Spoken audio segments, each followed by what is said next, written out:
नमस्कार दोस्तों, स्वागत है आप सभी का एक बार फिर से हमारे चैनल आध्यात्मिक ज्ञान पर। 24 फरवरी 2024 माघ मास की पूर्णिमा तिथि के दिन की रात।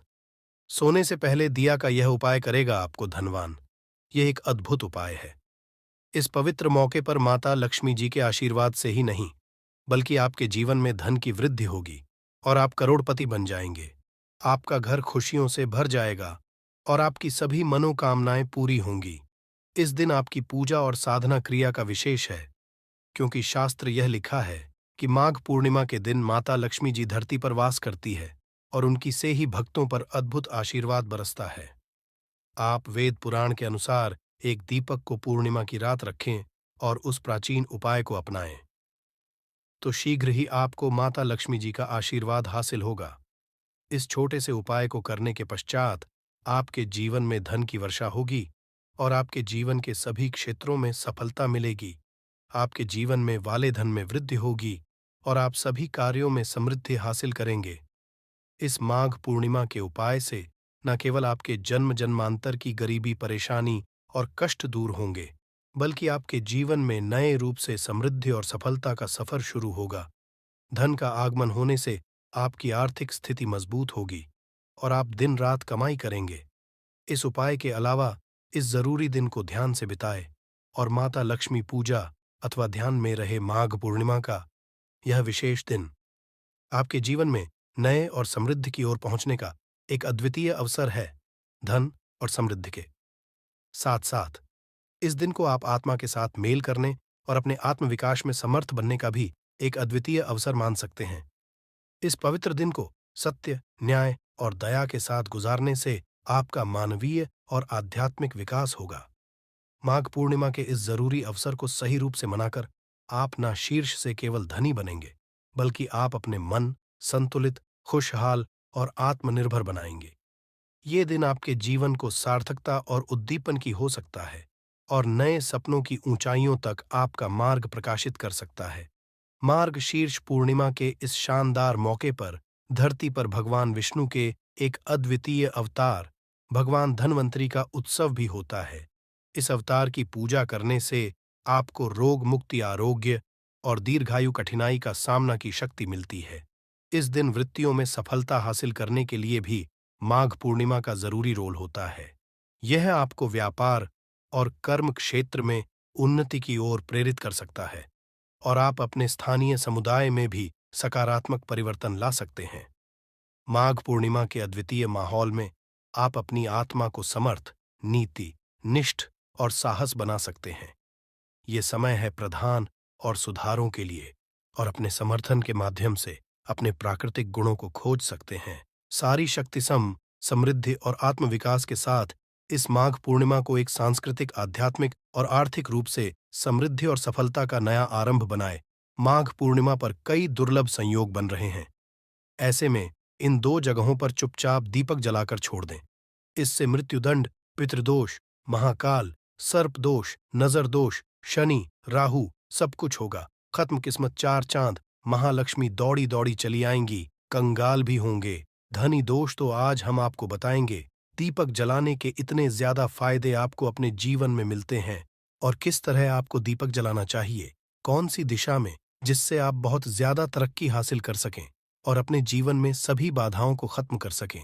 सबसे पहली बात तो आपको ध्यान में रखनी चाहिए कि अपने घर के मंदिर में रोजा आपको जलाना चाहिए। कभी भी ऐसा चाहिए कि आपने दीपक ना जलाया हो, क्योंकि घर के मंदिर में रोजाना दीपक जलाना बहुत ही जरूरी होता है। इसी से आपके घर से सभी नेगेटिव एनर्जी बाहर निकलती है। यदि आप कोई भी दीपक नहीं जलाते हैं घर के मंदिर में या फिर अपने घर में शाम के समय, तो इससे आपके घर का वातावरण बहुत ज्यादा नेगेटिव तो होता ही है। आपके घर की परेशानी भी बहुत ही ज्यादा बढ़ने लगती है। घर का जो होता है उसे बहुत ज्यादा मेहनत करनी पड़ती है। इसकी वजह से डिप्रेशन और टेंशन में घर का मुखिया पहुंच जाता है। शाम का समय हिंदू धर्म में ज्यादा जरूरी समझा जाता है और जो लोग शाम के समय कभी भी घी का दीपक या फिर तेल का दीपक अपने घर में नहीं जलाते हैं, तो उनके घर में सदैव ही मुसीबत बनी रहती है। मतलब कि एक मुसीबत से निकलते हैं तो दूसरी मुसीबत में उससे पहले ही फंस जाते हैं और सदैव ही धन की समस्या, परेशानियां बढ़ती रहती हैं। उनके जो बच्चे वह भी उनके खिलाफ होने लगते हैं, उनका कहना बिल्कुल भी नहीं मानते हैं। इसी तरह घर का पूरा माहौल ही दुखपूर्ण होने लगता है। काफी लोग इन चीजों को मानते भी हैं, परंतु जानते हुए भी उपाय नहीं कर पाते हैं और भूल जाते हैं। उन्हें इन चीजों से होने वाले नुकसान के बारे में पता नहीं होता है। इसीलिए रोजाना आपको एक घी का दीपक या फिर तेल का दीपक जलाना बहुत ही जरूरी होता। आप नहीं जला सकते तो कोई और व्यक्ति भी आपके घर में दीपक जला सकता है, परंतु रोजाना दीपक जलाना बहुत ही होता है। इसी से आपकी सभी नेगेटिव एनर्जी आपके घर से सदैव बाहर रहती है। दोस्त और शाम का समय ऐसा होता है जिस समय नकारात्मक ऊर्जाएं बहुत ही ज्यादा प्रबल होती हैं और आपके घर में प्रवेश कर जाती है। ऐसे में यदि आप घर में या घर के मंदिर में दीपक नहीं जलाते हैं तो नेगेटिव एनर्जी बहुत ही ज्यादा परेशान करती है, आपके सब आम बिगाड़ने लगती है। सूरज डूब जाता है, उसी समय ये नेगेटिव बहुत ही ज्यादा प्रबल हो जाती है। उसी समय आपको मुंह हाथ पैर धोकर दीपक जलाना चाहिए। यदि आप खुद नहीं कर सकते हैं तो कोई और व्यक्ति भी आपके लिए ऐसा कर सकता है दोस्त। अब जिस घर में बहुत सारे लोग बीमार रहते हैं या फिर बीमारी कभी भी ठीक नहीं होती है, तो यह भी एक संकेत होता है कि आपके घर में बहुत ही ज्यादा नकारात्मक ऊर्जा है जो परेशानियों को, बीमारियों को, मुसीबतों को बहुत ही ज्यादा बढ़ा रही है। सभी चीजों करने के लिए आपको अपने घर में जब सूरज ढल जाता है तो उस समय घी का दीपक या फिर सरसों के तेल का या फिर तेल का दीपक भी पूर्व दिशा में आप जला सकते हैं। परंतु रोजाना इन चीजों को करना बहुत ही जरूरी है, तभी आपको इसके लाभ मिल पाते हैं। यदि आपके घर में धन से जुड़ी नौकरी, व्यवसाय से जुड़ी हुई कोई भी समस्याएं हैं, यदि ऐसी समस्याएं बहुत ही होती हैं तो अपने घर के उत्तर दिशा में रोजाना ही घी का दीपक जलाना चाहिए। इसे एक भी दिन मिस न करें। यदि आप रोजाना दिशा में घी का दीपक जलाते हैं तो इससे आपकी धन से जुड़ी हुई समस्याएं खत्म हो जाती हैं। जिन लोगों को नौकरी नहीं मिलती है तो उनको भी नौकरी मिलने लग जाती है। और यदि वही व्यक्ति जिसको परेशानी है और वहीं यदि रोज जलाता है तो इससे मिलने वाले फायदे और भी ज्यादा हो जाते हैं। शाम के घी का दीपक या फिर तेल का दीपक जलाना बहुत ही जरूरी होता है। आप कभी भी इन चीजों को नजरअंदाज ना किया करें, क्योंकि इन्हीं से जीवन में परेशानियां होती हैं और आपको मुसीबतों का सामना करना पड़ सकता है। आपको यह जानकर हैरानी होगी कि जो भी घी का दीपक आप जलाते हैं उससे जो निकलने वाली ऊर्जाएं होती हैं वह आपके घर में जब फैलती है तो इससे घर का माहौल एकदम से सुखमय बनने लगता है, पॉजिटिव होने लगता है। घर के सभी लोग शांति से रहने। इसी तरह से जो तेल का दीपक होता है यह भी जब जलता है तो इससे आपके आसपास जितनी भी नकारात्मक ऊर्जाएं हैं वह खत्म है, क्योंकि इन दीप को निकलने वाली जो ऊर्जाएं होती हैं, धुआं होता है, वो नेगेटिव एनर्जी को बाहर निकालता है और आपके आसपास की एनर्जी को पॉजिटिव बनाता है। ये बहुत ही जरूरी चीजें हैं। शाम के समय कभी भी आप इन चीजों को कभी मिस न किया ना करें, तभी आप अपने जीवन में सफलता पा सकते हैं और आपकी जितनी भी मनोकामनाएं हैं वो भी पूरी होती है। दोस्तों, हम अपने घर के घर पूजा पाठ और मूर्ति आदि रखते हैं। दोस्त, मूर्ति का क्या, वो होता है। आज हम आपको इस वीडियो के माध्यम से बताने वाले हैं। जिस घर के पूजा घर में एक साथ ये दो मूर्तियां होती हैं, वहां पर बनता राजयोग और दुनिया आपके कदमों में आ जाती है। कहने का तात्पर्य ये है कि आपको सर्वसुख हासिल हो जाता है, जिसकी आपने कल्पना की है, जिसकी आपने कामना मांगी है। दोस्तों, घर के पूजा घर में हम पूजा करते हैं, पूजा पाठ करें और पूजा पाठ के माध्यम से कुछ चीजें देखने और मनाने आदि का प्रयत्न करते हैं ताकि हमें उस पूजा फल हासिल हो जाए और हम उसी अनुरूप घर के अंदर मूर्ति आदि लगवा है ताकि हम उन देवी देवताओं का सुंदर मुख देख सके और उनका आशीर्वाद हासिल कर सके। परंतु दोस्तों, यदि हम अपने घर के पूजा घर में इन मूर्तियों के अन्य मूर्तियां वो भी रखते हैं तो तौर पर हमारी किस्मत बदल जाती है और देखते ही देखते हमारे जीवन की सारी कंगाली समाप्त होने लगती है। दोस्तों, बात करते हैं उन मूर्तियों के बारे में कि आखिर कौन सी दो मूर्तियां एक साथ में आपको रखनी चाहिए ताकि उसका सच्चा सर्वसुख आपको हासिल हो सके। सबसे पहले हम किसी मूर्ति की बात करें तो दोस्तों, यदि आप श्री कृष्ण के भक्त हैं और बाल गोपाल मूर्ति रखते हैं, तब आपको भगवान कृष्णा के साथ माता रानी, राधा जी की मूर्ति भी आपको जरूर रखनी चाहिए। दोस्त या कृष्णा की, यदि आपके घर में तस्वीर है तो उसके साथ राधा जी की भी तस्वीर संयुक्त जोड़े के रूप में आपको लेकर आनी चाहिए। दोस्तों, यह प्रेम और एकता की एक ऐसी अनोखी मिसाल है कि जिस घर इन दोनों की तस्वीरें होती हैं तो समझ लीजिए उस घर के अंदर भी तरह का ग्रह क्लैश नहीं होता है। दोस्त और पति, पत्नी, परिवारजनों के बीच परस्पर प्रेम रहता है और घर में धन धान्य में अपने आप ही वृद्धि होती है। इसीलिए जरूरी समझा गया है। यदि आप भी इन मूर्तियों को रखते हैं तो निश्चित तौर पर आपके जीवन में अपने आप ही फायदा हासिल हो जाएगा।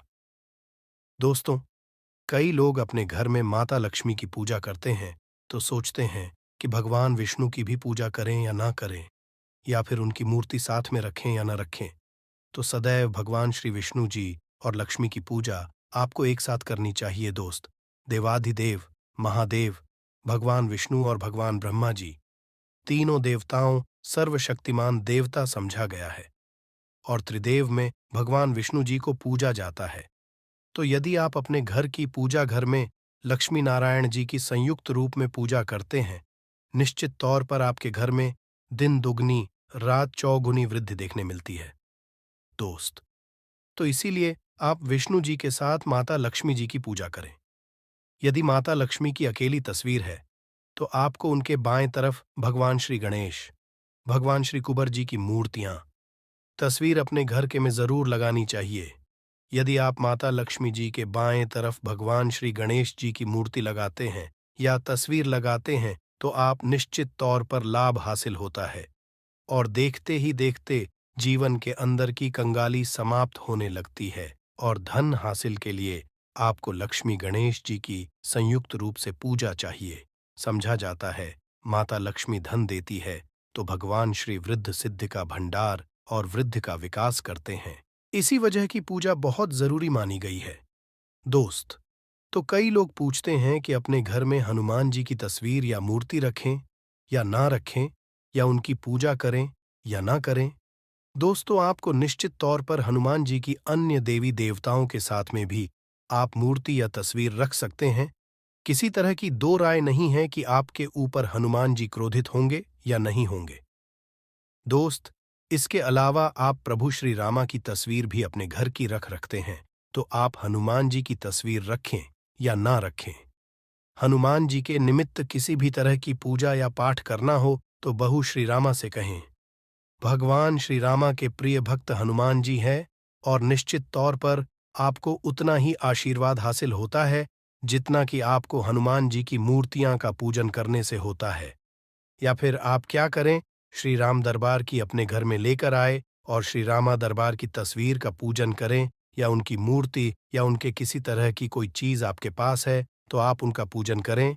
इसमें सारे देवी देवता आपको हासिल हो जाता है।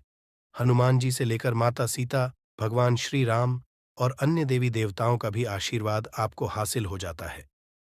तो निश्चित तौर पर अपने घर के पूजा घर में साथ आप यह तस्वीर रख सकते हैं।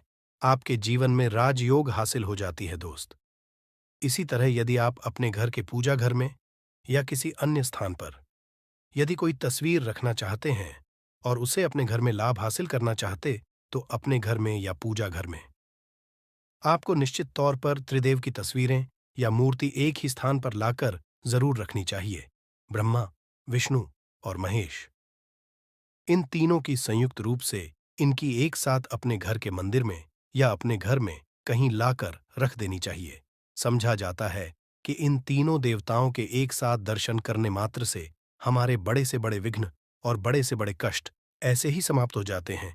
इसी वजह इन तीनों साथ में तस्वीर या मूर्ति लाकर आपको पूजा जरूर करनी चाहिए। दोस्तों, अब बात करते हैं कि कुछ ऐसी तस्वीरें होती हैं या ऐसी मूर्तियां होती हैं जिनको आपको अपने घर के पूजा घर में स्थान ही नहीं देना चाहिए। यदि आपने तस्वीर या मूर्ति को अपने घर के पूजा घर में दिया है तो समझ लीजिए कि आपको कंगाली का सामना करना पड़ेगा, फिर देवी देवताओं के क्रोध का सामना करना पड़ेगा। दोस्त, एक बात बता दें कि मैं कभी भी विषम संख्या में गणेश जी की मूर्तियां ना रखें, जैसे कि 1, 3 या 5 ऐसे रखना अशुभ समझा जाता है। 2 मूर्तियों को एक साथ रखना शुभ समझा गया है। यदि आप केवल गणेश जी की मूर्ति रखते हैं तो इसके अलावा किसी भी तरह की मूर्ति आपको नहीं रखनी चाहिए दोस्त। और इन्हें स्थापित करते ध्यान दें कि जी चेहरा सदैव घर के मुख्य दरवाजे की तरफ होना चाहिए ताकि आपको अच्छे और सच्चे धन लाभ की हासिल हो। और इस घर अंगूठे से बड़े आकार का शिवलिंग आपको भूलकर भी नहीं रखना चाहिए।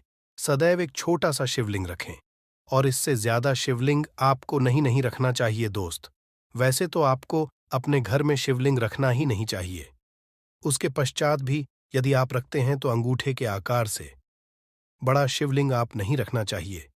आप छोटा रख दें और ध्यान रखें कि एक से ज्यादा शिवलिंग आपको भूलकर भी नहीं रखने हैं। यदि आप रखते हैं तो शिवलिंग के ऊपर आपको तुलसी भूलकर भी अर्पित नहीं करना चाहिए।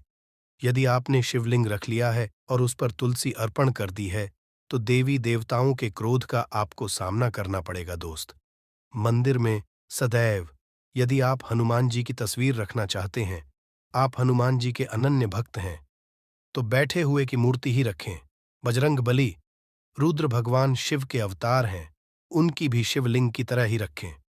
साथ जो पति पत्नी होते हैं, वैवाहिक आपने नया स्टार्ट किया है तो हनुमान जी की मूर्ति या तस्वीर अपने कमरे में, अपने बेडरूम में आपको भूलकर भी नहीं रखनी चाहिए। अन्यथा आपको आपके जीवन में कई तरह के दोषों का सामना करना पड़ता है। दोस्तों, हनुमान जी ब्रह्मचारी हैं तो इस बात का आपको ध्यान रखना चाहिए। दोस्तों, राधा कृष्ण की यदि आप जैसे अपने शयन कक्ष में सोते हैं और वह आपके के सामने की तरफ रखी है कि जैसे कि आप सुबह उठे और आपको उठते ही पहले उनके दर्शन हो जाए, तो समझ लीजिए कि आपका जीवन मालामाल होने वाला है। किसी भी तरह का कोई धुआं, धन की चिंता आपके जीवन में नहीं रहेगी दोस्त। इसी तरह यदि माता दुर्गा की तस्वीर आप अपने घर में लेकर आना चाहते हैं और चाहते हैं कि माता दुर्गा की तस्वीर के माध्यम से आप अपने जीवन में समृद्ध, तो दोस्तों भूल कर भी आपको माता दुर्गा की अवस्था की तस्वीर, जैसे की तस्वीर या फिर महिषासुरा का वध करते हुए या क्रोधित अवस्था में माता लक्ष्मी की माता की तस्वीर लाकर आपको उनकी पूजा नहीं करनी चाहिए। दोस्तों, सदैव शांत और सुंदर मुख वाली तस्वीर ही अपने घर के अंदर लाकर पूजा करनी चाहिए। बहुत ही शुभ और मंगलकारी समझा जाता है।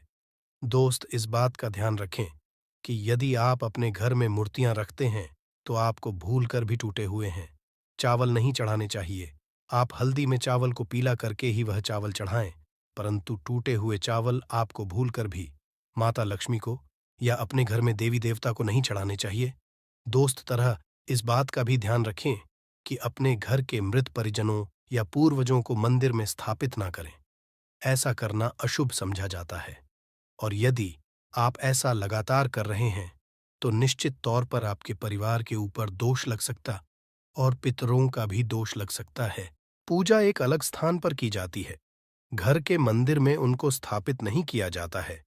दोस्त, तो इसी तरह भगवान भैरव की तस्वीर या भगवान शनिदेव की राहु केतु इस तरह की अपने घर में ही नहीं लेनी चाहिए। प्रतीकात्मक रूप से आप घर के पानी रखने के स्थान पर उनकी पूजा कर सकते हैं, क्योंकि इनकी साधना तंत्र मंत्र और विशेष महत्व द्वारा की जाती है। घर के अंदर आप इनकी पूजा पाठ आप नहीं कर सकते। इनकी पूजा में यदि किसी तरह की कमी रह जाती है तो उनको बहुत ज्यादा क्रोध आ जाता है। इनके क्रोध का आपको सामना करना पड़ता है। इसी वजह से आपको इस तरह की या मूर्तियां अपने घर के अंदर नहीं रखना चाहिए। और जो पहले हमने आपको बताया उस तरह की तस्वीर तो निश्चित तौर पर आप रखकर अपने जीवन में फायदा हासिल कर सकते हैं। नमस्कार दोस्तों, स्वागत है आप सभी का हमारे इस चैनल गरुड़ धर्मार्थ पर। दोस्तों, अगर आप भी अपनी लाइफ में कुछ नया सीखने की चाह रखते हैं तो इस चैनल को अभी सब्सक्राइब कर लें